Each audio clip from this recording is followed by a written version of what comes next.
사건에 따라서는 이제 배우자 재산, 그러니까 특히 배우자 명의로 된 뭐 부동산, 자동차 같은 경우는 채무자가 그 재산을 만드는데 얼마나 기여했는지에 따라서 일부를 채무자 재산으로 봐가지고 계산을 합니다.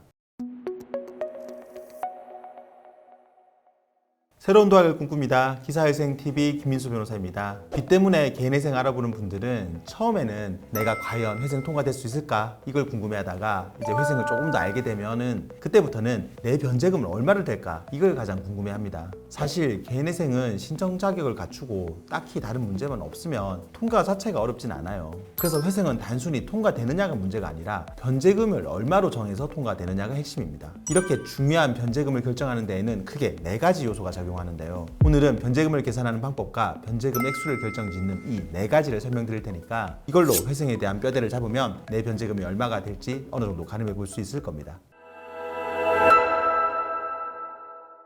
개인회생에서 변제금 계산하는 2가지 방법부터 말씀을 드릴게요. 먼저 하나는 소득에서 생계비를 빼고 남는 돈을 변제금으로 정하는 방법입니다. 그리고 다른 하나는 현재 가지고 있는 재산에다가 도박이나 낭비 등으로 문제가 되는 부분을 청산가치라는 명목으로 재산에다 더해서 계산한 금액을 변제금으로 정하는 방법이에요. 이 2가지로 계산한 금액 중에서 더 높은 게 최종 변제금으로 결정이 되는데요. 첫 번째 계산에서는 소득과 생계비가, 그리고 두 번째 계산에서는 재산과 청산가치 반영 부분이 얼마냐에 따라서 변제금이 결정됩니다. 그러니까 결국 회생 변제금을 결정하는 핵심 4가지는 바로 소득과 생계비, 재산, 그리고 청산가치 반영 문제라 할 수가 있어요. 자, 이제부터 이 핵심 4가지에 대해서 하나하나 설명을 드릴게요. 먼저 첫 번째는 소득입니다. 개인회생에서 소득이라고 하면 크게 급여소득이랑 영업소득 2가지로 이제 나누는데요. 쉽게 말해서 급여소득자는 월급 받는 분을 말하는 거고 영업소득자는 개인 사업하는 분을 이야기한다고 보면 됩니다. 그런데 이 2가지가 왜 중요하냐면 서로 소득 계산하는 방법이 달라서 그래요. 급여소득자 같은 경우는 이제 매달 나오는 월급에서 세금, 사대보험 빼면은 그게 바로 그냥 소득이거든요. 물론 이제 소득에는 기본급뿐만 아니라 뭐 상여, 수당 이런 것들도 다 포함이 됩니다. 그런데 영업소득자 같은 경우는 월급을 받는 게 아니라 사업을 해가지고 버는 돈이 소득인데요. 이분들은 총 매출에서 나가는 비용, 즉 매입을 빼고 거기다가 본인 사대보험 또는 뭐 부가세, 소득세 같은 세금을 제한 값이 바로 소득이라고 보면 됩니다. 두 번째는 생계비인데요. 생계비에는 크게 2종류가 있습니다. 부양가족 수에 따른 최저생계비, 그리고 그 최저생계비보다 비용이 더 들 경우에 인정되는 추가생계비가 있어요. 최저생계비는 매년 발표하는 이제 기준중위소득값에 연동해가지고 1인 가족, 뭐 2인 가족, 3인 가족, 뭐 이렇게 부양가족 수에 따라가지고 금액이 정해집니다. 그런데 추가생계비는 법원의 생계비 검토위원회에서 결정을 하는데 대표적인 추가생계비로는 이제 뭐 주거비, 의료비, 교육비가 있어요. 최저생계비 안에도 이런 주거비, 교육비 이런 게 다 들어가 있긴 한데 최저생계비에 포함된 것보다 실제로 비용을 더 많이 들었다. 그러면은 그 일정 한도 내에서 생계비를 추가로 더 인정해주는 뭐 그런 개념입니다.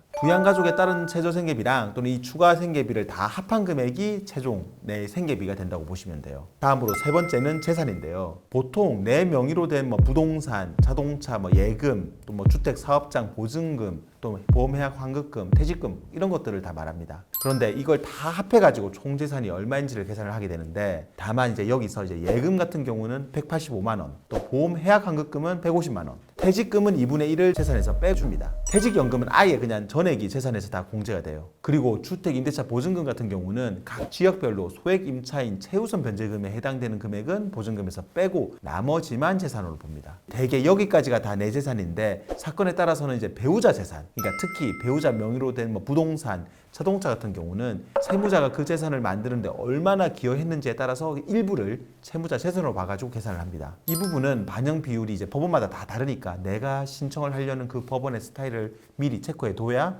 정확한 재산 계산이 가능합니다. 마지막으로 청산가치 반영 문제인데요. 이게 뭐냐면 회생을 하게 되면 통상 최근 1년간의 통장 입출금 내역이랑 신용카드 사용 내역, 그리고 최근 대출 사용처 같은 거를 소명을 하라고 보정명령이 나옵니다. 그런데 그 중에서 회생위원이 봤을 때 사용처가 좀 불분명하거나 사치나 낭비 뭐 이렇게 보이는 부분, 또 아니면은 지인한테 편파 변제로 보낸 것 같은 경우는 전부 다 청산가치에 반영하라고 합니다. 근데 청산가치에 반영하라는 거는 현재 내수 중에는 없는 돈이지만 회생에서 재산을 계산할 때는 마치 있는 것처럼 다 재산에 포함을 시키는 건데요. 재산이 얼마 없더라도 이렇게 청산가치에 반영되는 액수가 커지면 결국 재산이 많은 것처럼 돼버려서 변제금이 올라갈 가능성이 높아집니다.